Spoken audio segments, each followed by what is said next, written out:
Welcome to the Franchise Masters podcast, where aspiring entrepreneurs learn what it takes to find, buy, and build successful franchise businesses. My name is Drew Carpenito, and I'm your host as we dive into these fascinating behind-the-scenes stories of people who have used surprising franchises to create massive success. I'm glad you're here. Let's dig in.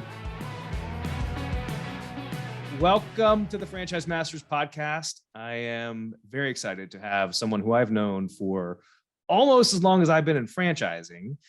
Join me today. His name is Lyle Nearby, and Lyle is a multi-unit franchise owner of AdvantaClean, which is a disaster restoration company / light environmental services. Does a lot of different things to help people live cleaner and healthier inside their houses that we'll talk about, and buildings.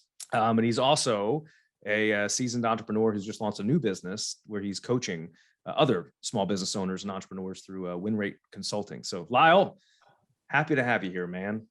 Thanks, Drew. Happy to be here.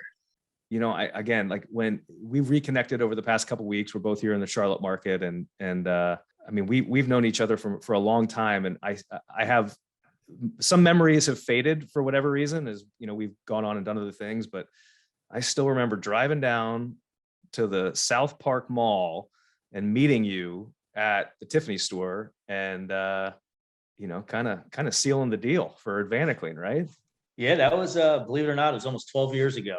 Wow. Yeah. So yeah, at the time I was the store director for the Tiffany store in South Park Mall, looking to make a change. Spent 20 years, just about 20 years with Tiffany and Company. And it was just time for me to move on. Had enough of working for a public company, enough of working in retail. 20 years of retail is a long time. Right. So I sought out a franchise and got connected through a franchise broker like yourself now to AdvantaClean. And you at the time were selling franchises, I think, exclusively for AdvantaClean. Because you were one of the early franchisees in AdvantaClean, 2010, right? That's 2010. So you were super early in when we were going, right? Yeah, there was a few before me, but I was pretty early in the process. I think my number is 47. I don't know if that's inflated or not. It sounds a little high to me based on, so. That feels a little high too. Yeah. Anyways, but it was still early days with, you know, AdvantaClean. Like it was we can probably talk about maybe some of the pros and cons of getting in with an emerging franchise, some things to look for and think about at the time. But so AdvantaClean, so you went from Tiffany's luxury high-end, one of the most prestigious brands in the world, probably, to AdvantaClean, which is, I'm not laughing about the business, but the idea of the transition to mold remediation, water damage cleanup, air duct cleaning, and, you know, some other stuff. You know, like I said, 20 years of retail, long time. The company is a public company, and 2010, if you can remember, coming out of the recession, 2008, you know, a lot of investment firms, hedge funds, if you will, started buying up a lot of stock. And at that time, you know, public company like Tiffany Company, instead of answering to the customers and doing what's right by the customers, the investors started making a lot of decisions, which, you know, I wasn't a big fan of. There were some changes made in the management area of Tiffany Company. Again, wasn't a huge fan of it. You know, it's kind of the typical working for corporate story. You know, in my mid 40s at the time, just needed a change, didn't really want to go work for anybody else. So I sought out franchising, and lo and behold, ended up through looking at several different franchises. I wasn't looking for light environmental services or disaster restoration. I was just looking for a company that more aligned with my core values and how I like to run business, which AdvantaClean landed on all four fronts. I couldn't find a reason not to go with AdvantaClean, quite honestly. Interesting. So it was the values that you really connected with, and the culture of the company that and you know, and couldn't find anybody within the organization to say anything bad about the organization itself. I mean, met with you and Glenn Boone, who is the regional franchise developer, I think is what it was. Went out and did the discovery day at the pretty impressive facility there in Huntersville at the time. And talk to several different franchisors. It's amazing sometimes when you call franchises and the franchisee or the franchisor gives you the names of people to call. I don't know if they know what they're going to say or have an idea of what they're going to say, but in calling other franchises, there's a lot of negativity within some franchise organizations, and didn't happen with AdvantaClean. Everybody I talked to had positive things to say from all over the country. Yeah, that's great advice. I mean, for anybody who's listening and thinking about, looking at franchises, validation or talking to franchisees of any brand is the single most important step that you can take to validate a lot of the assumptions you might have about the business, or validate what you're hearing from the rep about the franchise and the business, and even just validating maybe some of the thoughts that you have about the business. Sometimes people can think about a business, and when they start hearing it from the front lines, it might be a little different than what they think. So that's a huge thing. You read the FDD, which is a lot of legal jargon, and most franchisors will put a lot of information in the FDD. Some of it is you can interpret very differently than the reality. Like gross profit versus net profit. And there's a lot of legality they have to follow, but you still have to dig a little deeper. Yeah, for sure. And answering or asking questions to current franchise owners will help you do that. Yeah, and it's interesting what you said about the values and the culture, because that was a big thing for AdvantaClean back in the day. Like that was something we talked about and managed and worked towards every single day.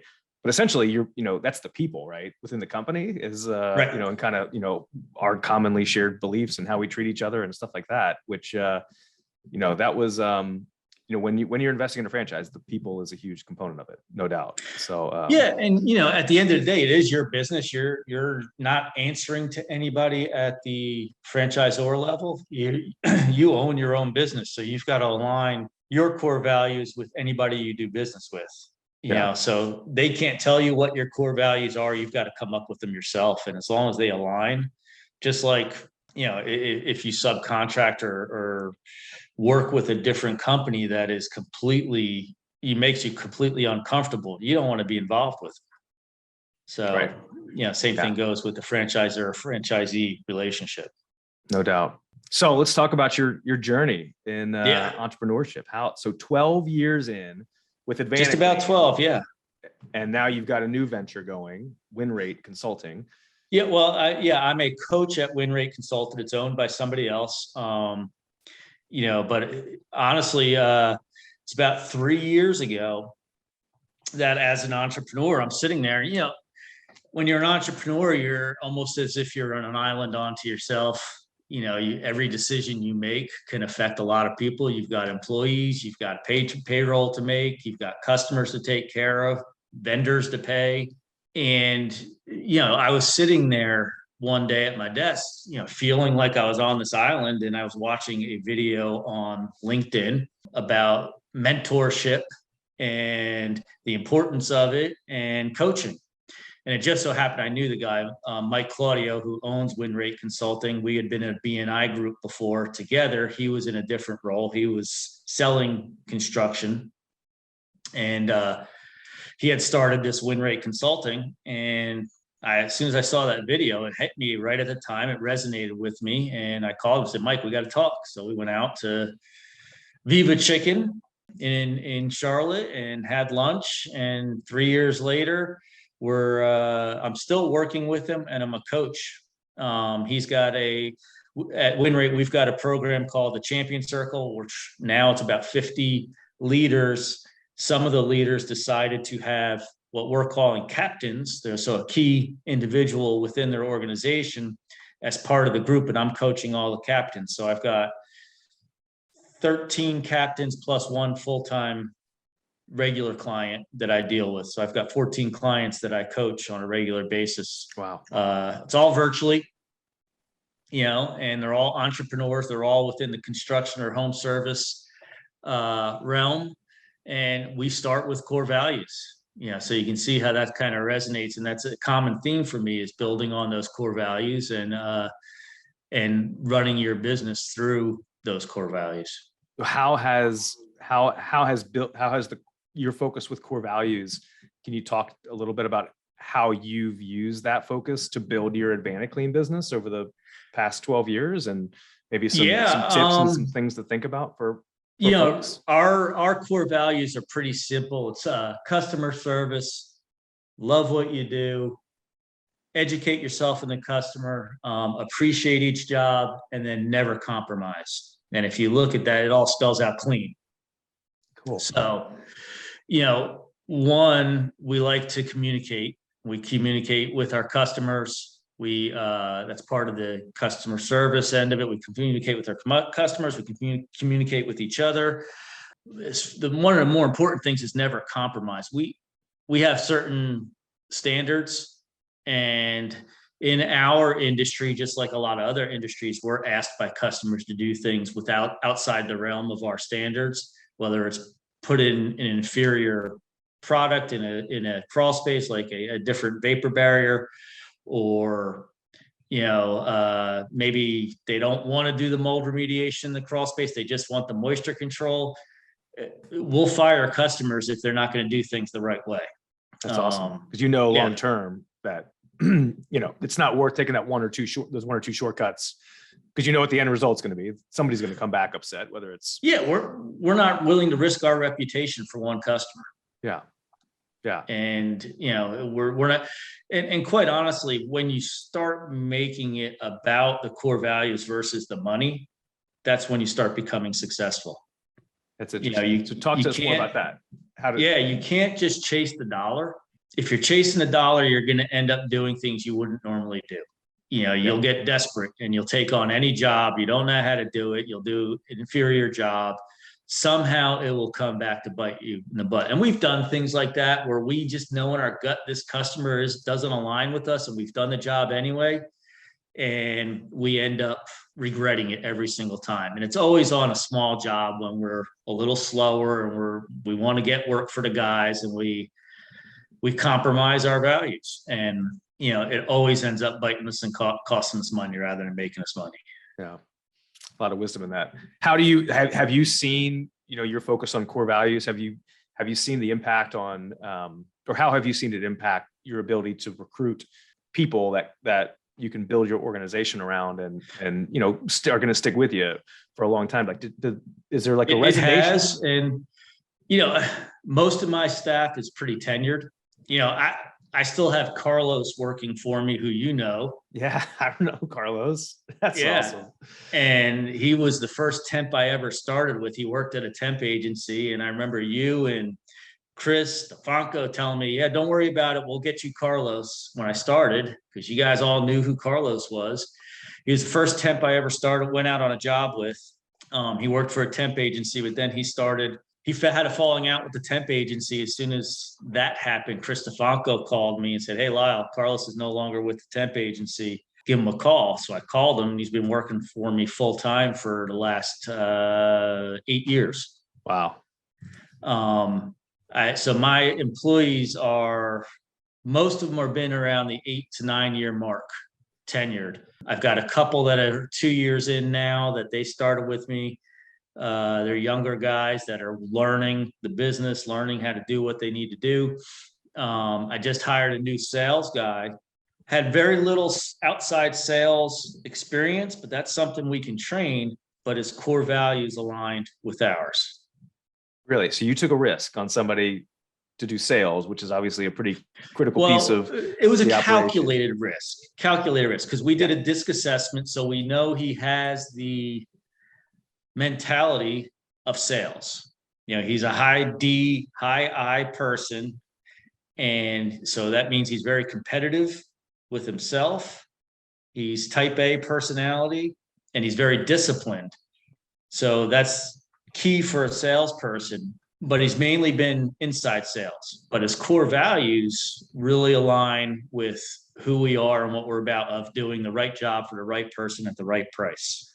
You nailed it. Calculated risk, because there's ways to mitigate risk if you know how to, you put in tools, right? And if you know Right. what you're looking for and how to identify it, a lot of times it can be in ways that the textbooks might tell you a little differently, right? Yes. But yeah, I'm a big Moneyball guy. That's kind of like that's one of the big things I took out of Moneyball. The book by Michael Lewis is there's different ways to do things if you know what you're looking for. Absolutely. So are there things that you do within your organization to really drive the values into a new employee, or things that you do culturally to just kind of reinforce them? Everything we do that we talk to our employees about, our Monday morning staff meetings, we have a Monday morning meeting with everybody. When we explain something or when we go over something, it always goes back to the core values. Can you give us an example? Yeah, I mean, something as simple as have an employee that finished a job and they got in the truck and they came back, and the homeowner wasn't readily available to talk to, so they thought nothing of it and they just got in the truck and came back. The job was done. And that is not communicating proactively with our customers. So we're able to talk to them. I say, look, in our core values, we say you have to communicate with the customers. Whether it's even if they're not answering the doorbell, send them a text. We're done. We're going home. Thank you very much. Let us know if you need anything else. Or tell myself or Corey, who's my director of operations, let him know so we can communicate it to the customer on your behalf. Right. We're finished up. We're going home. So it's small things like that make a big difference. Even appreciating each job. One of the things that we have in place is to check each other, because it's easy when you go through the day to day and you're doing the same type of work every day to get complacent. So if they go behind each other and check each other, even like leaving, they're done with an air duct cleaning, one person's walking upstairs, one person's walking downstairs to make sure that they've got all the tape off the vents, or they didn't leave any tools behind, then switch up and do it again. So they check each other, because again, it's easy to become complacent and forget things or leave something covered that we're going to have to go back and uncover for the customer anyway. So it's just a matter of, checking on each other. Yeah. Well, it's an amazing management style, because it sounds like it enables you to help correct, some behaviors that, you want corrected, but without calling them out and without making it about the person, it's about the company. It's, hey, right. This is as a team, this is as a company, this is what we do. Right. No big deal. Let's talk about it, learn from it, just don't do it again, kind of thing. And, I imagine you also, probably celebrate some successes in the same way too, right? Like, hey, this is, let's call Absolutely. out, Corey did an amazing job because he, exemplified this value. But again, you're making it about, and people want to feel part of something, right? Like that's a big part of the psychology of managing and building a good team and culture, is less about the paycheck, less about, oh, you guys, hey, we were off budget a little bit on this job, but let's make it about the company. And it's a very powerful management style, because yeah. And like I said, we do celebrate the successes, and we come across some pretty strange things sometimes, like building special containments for mold remediations. And remembering this one time in particular that we had to build a tunnel for a containment, because the customer had this very special wallpaper, and they did not want us putting anything on the wallpaper, no tape, nothing. So we had to build a containment, which usually the walls become part of the containment in an interior. We couldn't do that. So one of our least tenured techs, after we built this tunnel, we go to put our air scrubbers in and we put it under negative pressure, and it kept pulling the sides of the tunnel in. So one of our least tenured techs came up with, he may have Googled it or YouTubed or something, came up with this idea of how to do it, and it worked really well. And again, that's part of educating yourself. Right. You took the initiative, right? Yeah. And he didn't just stand around, wait to be told what to do. He said, hey, why don't we try this? We tried it. It worked. And we were able to do the job, get proper clearances, and customer was very happy. We didn't touch the wallpaper. Yeah. Yeah. Because I mean, whenever you're doing a mold remediation job, every job is pretty unique. The process is the same. Like the standards you follow to do a job are the same, but how you go about implementing those standards to achieve the remediation goal is everyone's a little different, based on, it is a lot of problem solving in that business for sure. Oh, So yeah. if you can get your employees thinking for themselves and thinking through, solving the stuff, and not, well, hey, you didn't tell me this was going to come up, in our meeting, but our pre-job meeting, like, I'm going to sit around and burn an hour of labor. Like, no, you've done a great job. Sounds like just, empowering your employees to ultimately take care of the customer, but that obviously helps the company grow and Correct. Great, happy customers. And happy employees. Because like I said, our customers, we have a lot of repeat customers. They love seeing the same people come back. They know it's not a revolving door of employees. Right. And I would imagine that impacts your referral business too, pretty significantly too, right? Exactly. You were telling me that you've done a really good job of building AdvantaClean to a point where you're majority referral based business, right? Correct. Yeah. That's which speaks volumes for what you've built. Yeah. I mean, we got to the point now where, pay-per-click ads are very popular in our business, and most home service companies, we run no pay-per-click. Pay-per-click. No pay-per-click, not buying Angie's List leads, blah, blah, blah, all that stuff. No. Not a bad way to get going in a home service business, just to get some activity coming through the door, but right. You don't want to live off that stuff long-term. No, it takes a long time to develop. I mean, we had about a 75% rate last year where, 75% of our jobs came from referrals last year. That's amazing. So we didn't have to sink the money into pay-per-click, which gets expensive, or worry about SEO because that gets expensive. Yeah. We do some things to make sure we get the referrals. We send out a monthly newsletter on our own. We send out, some, we follow up on the phone with our customers, remind them that referrals are our best source of jobs. So, and you've done a good job. You've been able, I think when we had coffee the other week, or other month, you were talking about how you've gotten into some of the commercial contracts as well with some of the duct cleaning.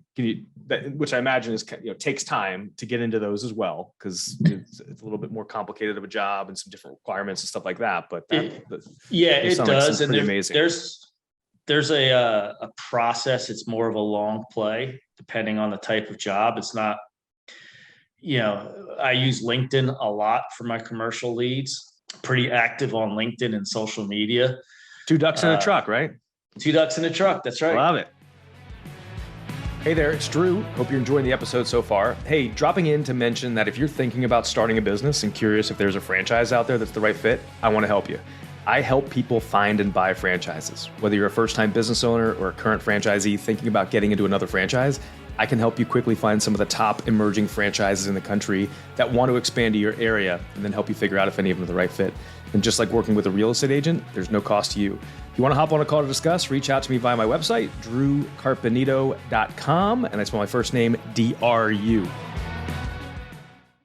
So, the commercial jobs, like I said, it's a long play. I mean, we bid on one job via blueprints, never even looked at it. The building wasn't even built yet. And it wasn't until 2 years later that we found out we got the job. No way. Yeah.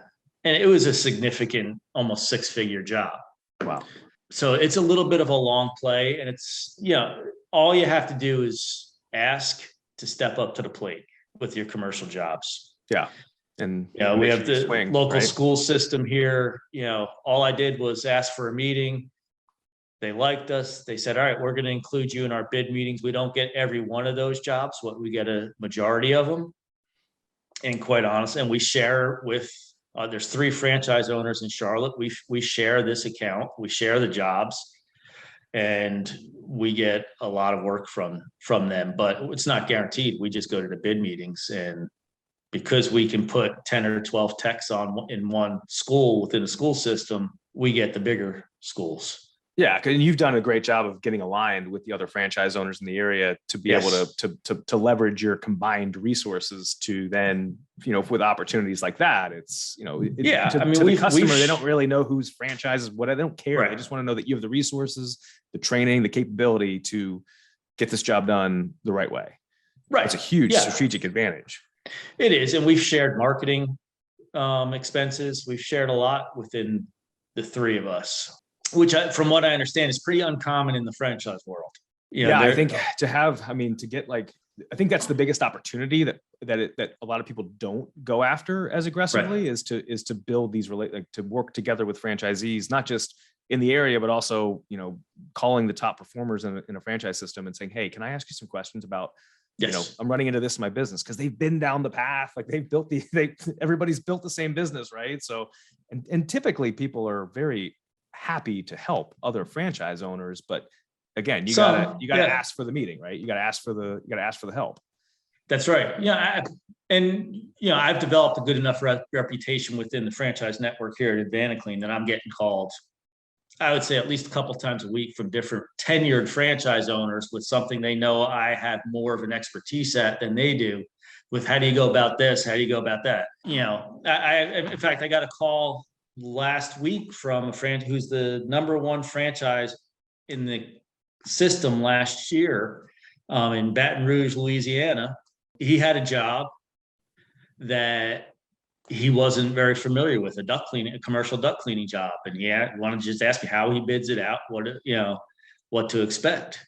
So we help, and he does a lot of water work and a lot of mold work, where we do a lot of mold and air duct cleaning. Yeah. Interesting. What's his name? Bradley. Yeah. That's right. Yeah. And that's also like you part of your growth within AdvantaClean has been an acquisition of another franchisee, right? Like that was Yes. part of how you started with one territory, I think it was, and then you ended up acquiring another franchise, right? Correct. Who was ready to exit and get out. And I started with one territory, Union County territory, which is a lot more than Union County. It's basically Union County all the way out to Rockingham, North Carolina, which is about I think it's about 100 miles. But then the owner of the Charlotte franchise, which basically had 4 territories, wanted out. So there was 3 of us that bought the 3 Charlotte territories. Then his 4th territory was bought by somebody else that's out in the Lake Norman area. But when we bought the Charlotte territories, we all agreed that we're going to work them as one.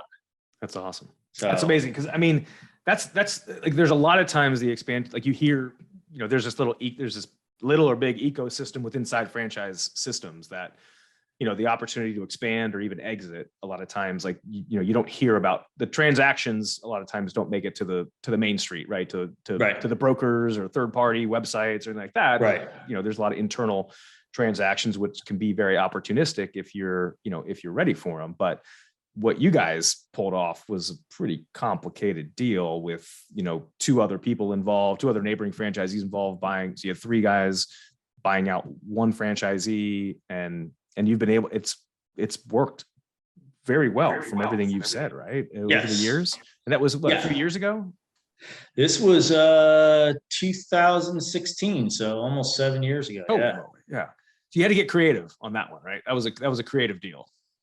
It was pretty creative. The franchisor helped us with that, with determining whose territory had what value to it. But then, again, it's just like buying any other business. You got to do your own valuation. You've got to do, get your own financing and determine what will work for you. I mean, it was a little easier for us because we were already in the business. We were just adding to our territories. Yeah. So we already had our location set up. So we were basically able to double our revenue with the swipe of a pen, because and our expenses didn't change a whole lot. Yeah, and I think it's a good example of just, I think some franchise companies choose to be a little more involved in those types of transactions and, internal transactions, and some don't. But, if you can have a good relationship with the franchisor, and the franchisor chooses to, help out and put in some resources to help figure something out, like it can be a win-win, and in your case, a win-win-win-win-win with 5 parties involved in that deal.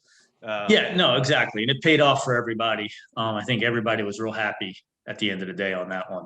Yeah, for sure. Even the seller was ready to get out. Even the seller. Yeah. Ready to move on, do his own thing and do another thing. Exactly. Yeah, that's great. So like when you're, you've built a successful business, it sounds like you have a staff of people that run the majority of the business for you. You're obviously keeping your eye on stuff, working on, some of the stuff that you really enjoy.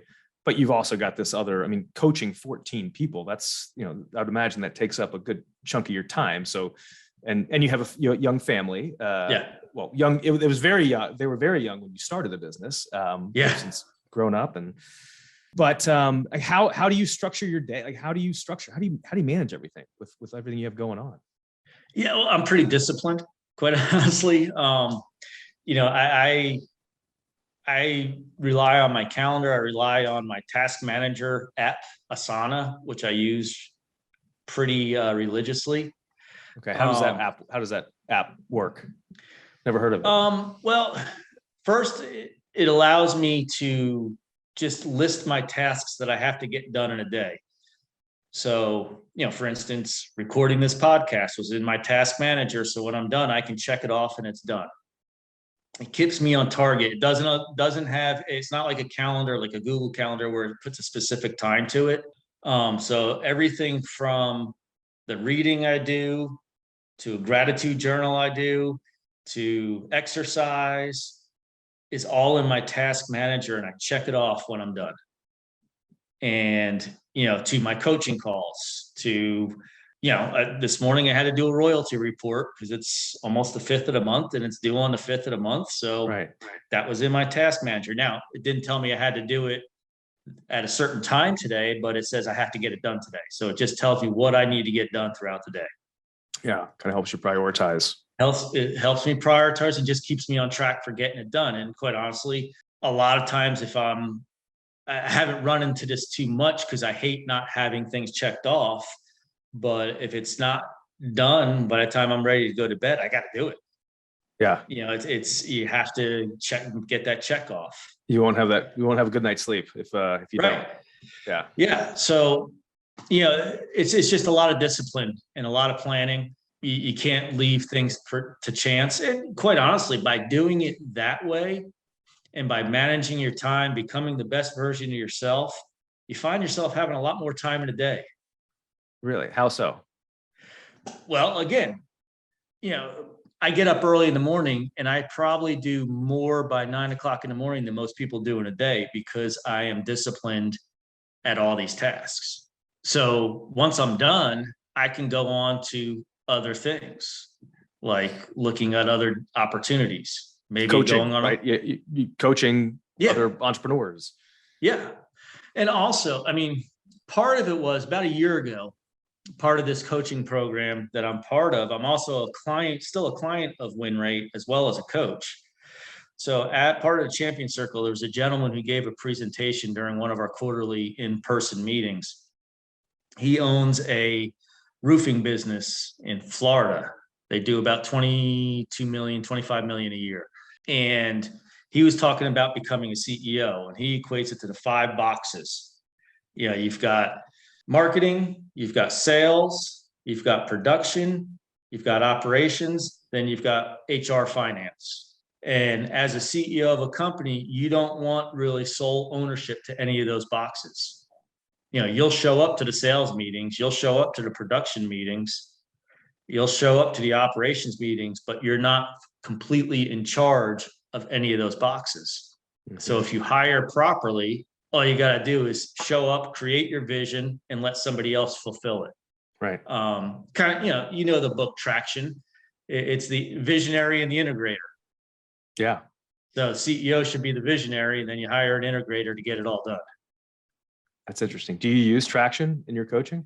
Yeah, quite honestly, that concept is what WinRate coaches on.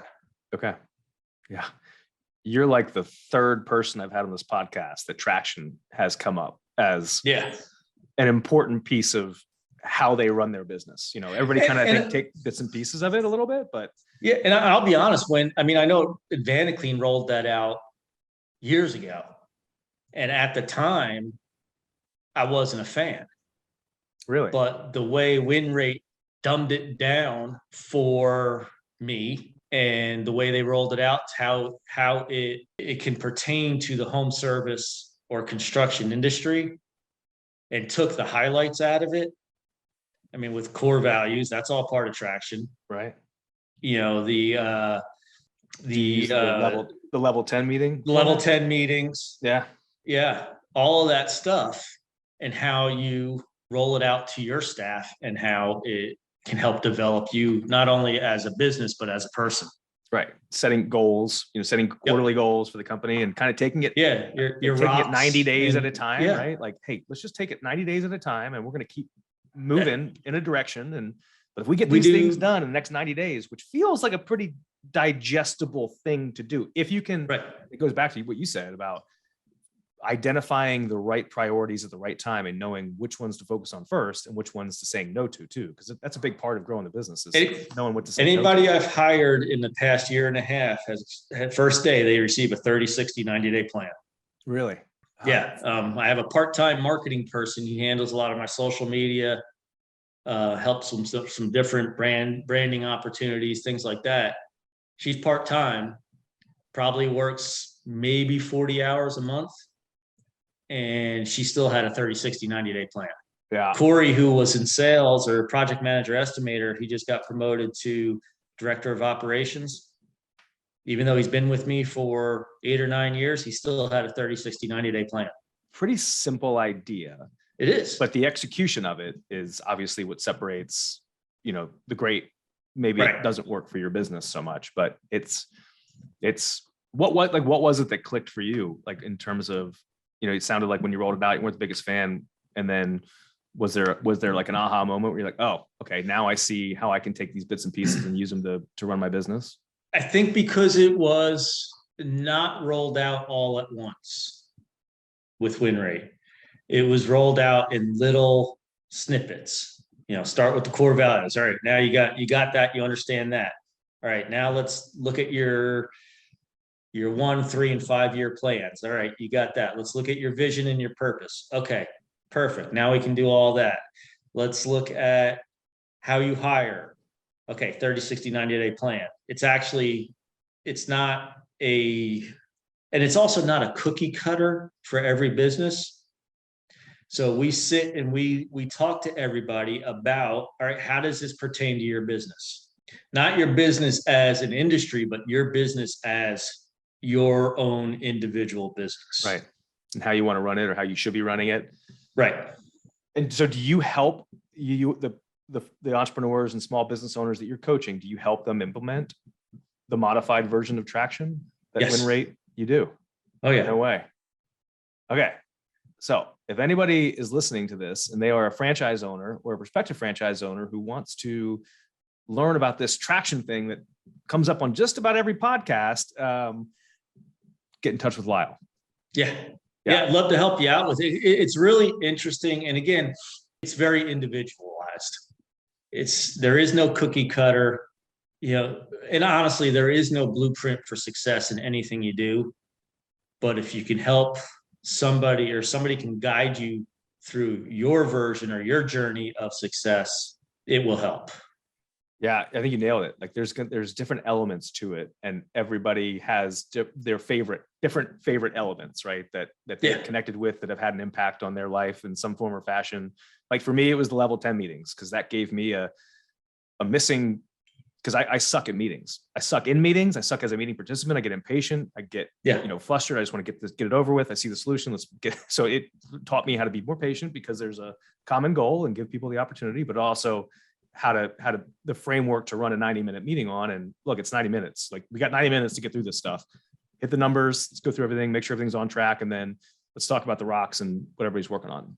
And that was the one that had, but core values seems like something that's really resonated with you and how you run your business. The core values and the goals, it's easy to say, all right, well, next year I'm going to do $1 million in revenue. How? Okay. How? And then if you say $1 million come January 1st, $1 million is pretty intimidating, but if you break it down per quarter for purpose of, for it being easy, let's break it down, $250,000 a quarter. Mm-hmm. That's 75,000 ish, something like that. A month. Yeah. How much is that a week? Now, what are you going to do to achieve that every week? How many phone calls do you have to make? How many touches do you have to make and leads do you have to get in order to make that goal? Right. Here's our average transaction size. So we know we need to, get X amount of probably referred leads, and maybe we need to fill up the gas tank with some paid leads if things are off track, whatever. Right. But it gives you, like, you understand the levers of your business down to the 20% that ultimately drives the 80% of the results, right? Like that's typically what, when you're running a business, but it takes a long time to like really get your head around what the true 80% that moves the needle in your business is. Right. And you not just get have to look distracted at with the other crap that doesn't, it takes 80% of the result, 80% of the time and effort to get that incremental 20% that really like doesn't matter that much, right? Yeah. And if you take your ultimate goal and reverse engineer it down to daily tasks, it's really not as intimidating. No, we've almost made it too simple. Like it doesn't sound like fun anymore, but it is fun. It's a lot of fun. Well, it's fun when you see it work. Yeah, no doubt. And then, like, what you've been able to do too with, the core values, like get your team rallied around that. And so that they feel like they're a part of, not Lyle's company, but they're a part of, their company in a way, right? Like, even though you own it, it's your company, but they're taking ownership of their pieces of the business that they can have an impact in. And, people want to have an impact. People want to be a part of something. People want to know that they're part of a growing company too. That's, that's doing good things out there in the community and helping people connect those dots is a no duh kind of thing. But again, it's like the execution of it is a little bit of the art, and then having the meeting routines and the cadence reinforces it is where it can become the, where it just kind of takes over for itself. Yeah. And again, as a business owner, it's very easy to get sucked into the dollars and cents. And I can tell you, as soon as you can stop looking at the dollars and cents and start looking at the actual process, the dollars and cents will come more than you would even dream they would have. Yeah. It's almost like how much at that point, right? Like what's, let's break through the one goal and then let's see what we can do. Right. Yeah. And, but we got to figure out how to do it. It's not just going to happen. Let's put together a plan. Right. I think one of the things too is it helps you stay focused on the things that matter that we agreed to. Because when you're in the heat of the battle in a business, like it's so easy to get distracted. And, in the heat of the moment, you feel like something needs to be a priority when really, if you just take a deep breath, maybe sleep on it for a night and lay it against your plan, like you see, oh, hey, this thing isn't, doesn't fit into our plan right now. Maybe something good down the road, but for right now, not something we need to worry about. Yeah. And quite honestly, the competition, especially when you're part of a franchise network, you always want to be at the top. You're competitive by nature, but in reality, all you got to do is compete with yourself, compete with the person you were yesterday. What are some of the things that so you're dealing with entrepreneurs who with win rate who sounds like they're investing in themselves. Like these are folks that want to get better. They want some help getting their business to the next level. But I would imagine they probably already have successful businesses that can afford to invest in themselves. And some no. Okay. So some of them are kind of all over the place. Like what are some of the, with the more successful entrepreneurs and business owners you're working with? Like what are some of the things, like, do you see a common theme with some of the things that you're working on with them to help them grow? Yes. Yeah. And honestly, it's more about working with them as people versus them as business owners. We find ourselves, or at least I find myself, coaching them through being the best version of themselves so they can take that into the office and get out of their own way, quite honestly. So you're like a therapist, sounds like. I'm just, but in a way, like, I mean, in a way, but we have kind of a proven, I don't want to say proven formula, but it is almost a proven formula that if you are the best version of yourself when you go to work, you'll be more successful. Yeah. And if you work on your personal brand, your business brand will follow.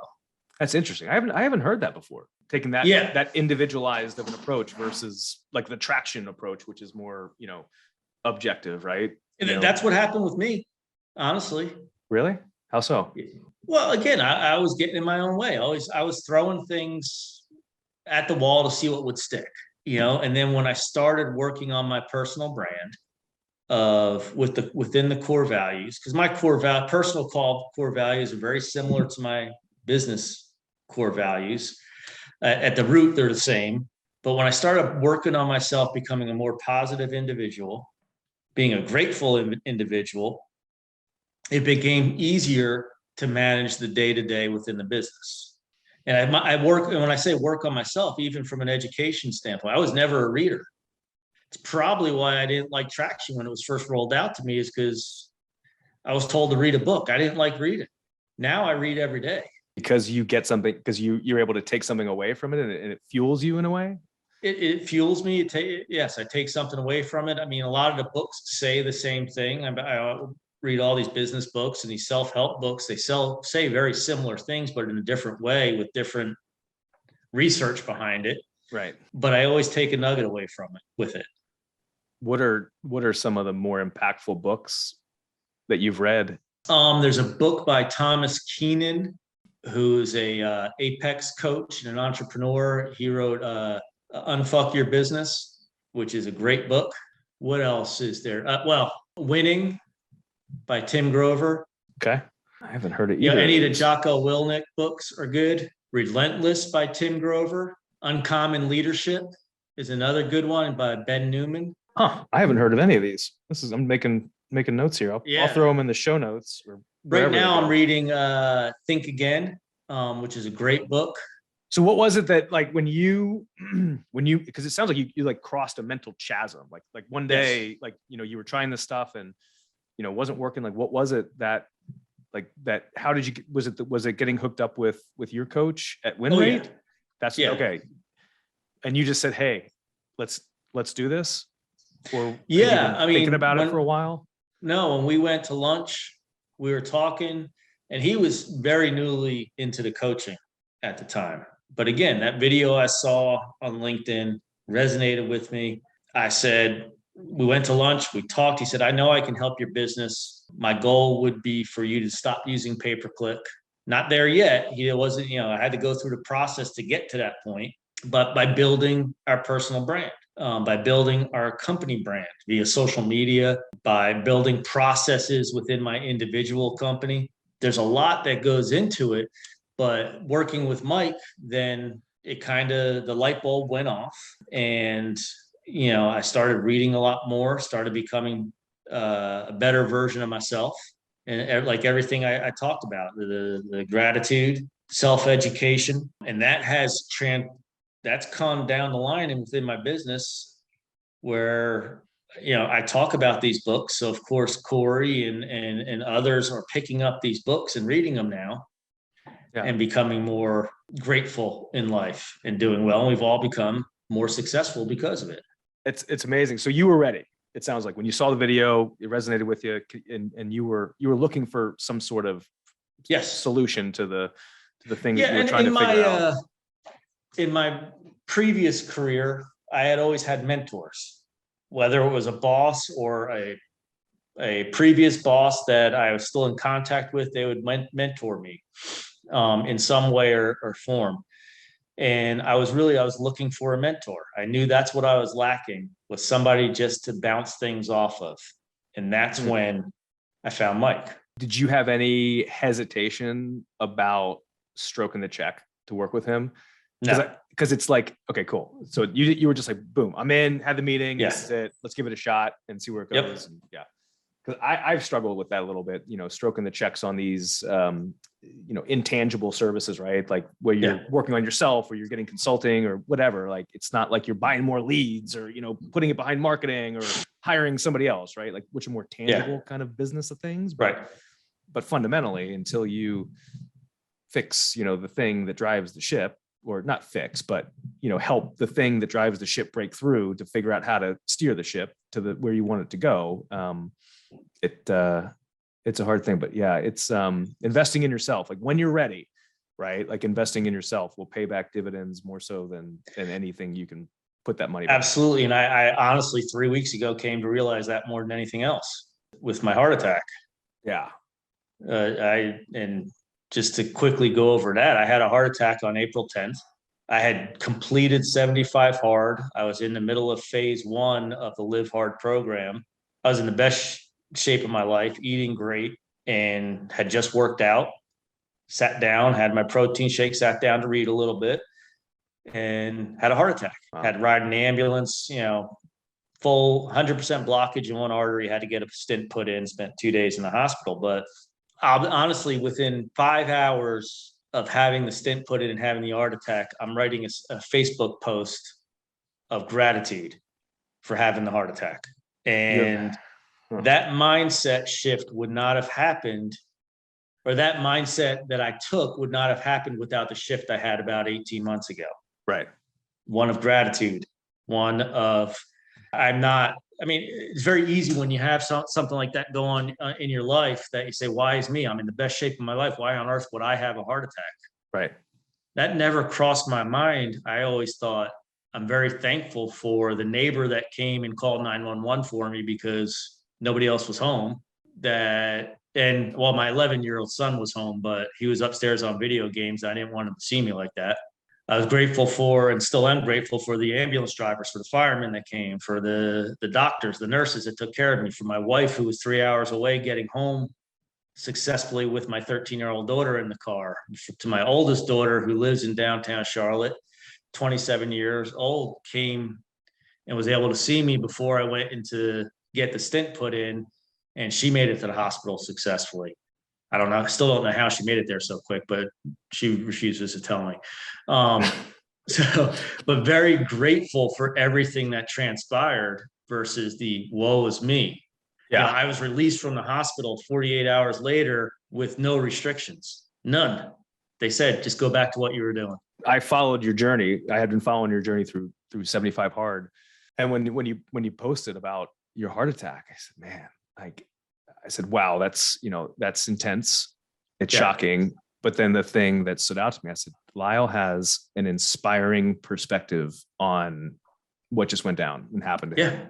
And you inspired me it made me realize, like, hey, it's how you control your thoughts about certain things that happen outside of your control. Nothing you could have done to prevent that because it was genetic, right? It's genetic. Yeah. And except the thing the one thing you could have done to control it was put yourself in good shape, take care of yourself, right? To help. Well, no, it wouldn't have controlled it because it controlled the outcome, but it controlled the recovery. The recovery. Yep. Sorry. That's what I meant. Yeah. And your perspective on it too, because you have spent the time working on yourself. Year and a half, 2 years ago, I can guarantee you I would have had a different perspective on it. Really? Yeah, I was still in good shape. I still ate well, but my mindset was different. Yeah. And it's not something that just the mindset shift didn't just happen overnight, right? Like it's a process. It's a process. Yeah. It's a process, and it's very calculated.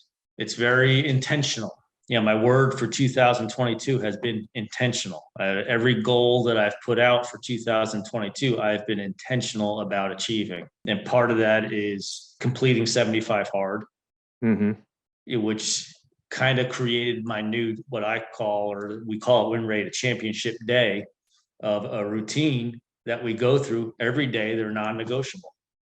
Some of it is physical exercise, some of it is reading, gratitude journal.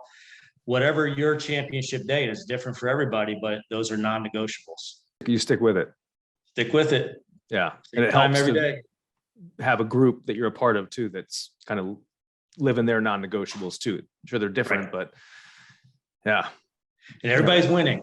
Everybody in this group is winning. And it's not the winning as far as revenue, as far as buying the Lamborghini or whatever you're buying. It's winning of surviving a heart attack, or winning of your employee just bought their first car. That's a win for you as an employer. For me, winning, Corey has been struggling with things for himself. He takes care of people. He takes care of his family. He takes care of us at work. And winning for me is seeing him picking up his guitar, which he hasn't done in 20 years, and playing it. That's winning, because I'm encouraging him, coaching through that process. So it's the little wins that you need to celebrate. That's profound, man. And you're living it. I am. You had the breakthrough, and who knows? So what's next? What's the long-term plan for you in the business and everything? Well, I do have an exit plan for selling the franchise, and I've set it up in such a way that somebody can come in and buy it and not miss a beat. And so when that happens, then I'll probably coach a little bit more, probably take that money, invest it in maybe another business, another opportunity. I mean, ultimately, my goal is to open my own beer garden at the beach and use that as retirement, mainly not as revenue, but just as a place for me to go hang out and talk to people all day long. Yeah. You know what you want. That's it. That's the Figure goal. out how to get there, right? Yeah. That's the goal. It's all on my vision board. Yeah. I love it. Thank you for joining and sharing your journey and your story with us. It's there's so many elements to it that I think can benefit a lot of different people with wherever they may be in their journey in entrepreneurship, even if they aren't even an entrepreneur now, the whole 9 yards. So thank you, Lyle. If folks want to get in touch with you, what's the best way for them to find you? Yeah, Instagram, Lyle Nearby on Instagram, or at Lyle Nearby. Facebook, again, Lyle Nearby. There's Winning the Journey Facebook group that you can join. And if you want to get in touch with AdvantaClean, if you need our services, 704-256-4869. And yeah, I'd love to talk to you. You can instant message me on either Instagram or Facebook. Yeah, good stuff. We'll get in touch with Lyle for a lot of different things that I'm sure he'd be happy to chat with you about. Thank you so much for joining. Drew. I've really enjoyed it. Yeah, my pleasure. That's a wrap. Hope you found a nugget or two in there that can help you on your franchise journey. And if you ever want to talk franchising, reach out to me anytime.